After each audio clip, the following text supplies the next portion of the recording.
Koalitsiya ქართული ოცნების ხულოს გამგებლობის კანდიდატი წინასე არჩევნო კამპანიის ფარგლებში მოსახლეობასთან შეხვედრებს განაგრძობს ბესიკ ბაუჩაძე. დღეს ხიხაძირის თემის მოსახლეობა შეხვდა. მათი პრობლემები მოისმინა და ადგილობრივებს წინასე არჩევნო პროგრამა გააცნო. მოსახლეობამ მთავარ პრობლემად გზა, სოფლებთან დამაკავშირებელი ხიდები და პირუტყვის სასაკლაოებთან დაკავშირებული პრობლემატური საკითხები დაასახელა. გამგებლობის კანდიდატმა ხიხაძირის მცხოვრებლებს მაჟორიტარი დეპუტატობის კანდიდატად არჩილ ხალვაში წარუდგინა. ეს ვერ მოხერხდება თუ მოსახლეობამ მას სწოვა იმ პრობლემების მოგვარება, რაც უშუალოდ ჩვენი მოსახლეობის წინაშე დგას.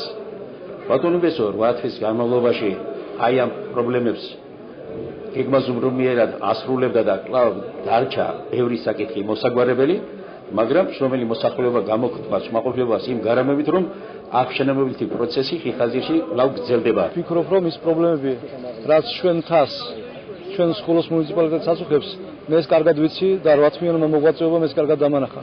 ეს არის გზები, შესაბამისი ინფრასტრუქტურა, სოციალურად დაუცველი ოჯახები, ეროზია, ზღვაშოშის ზონები, ყველა ეს პრობლემა.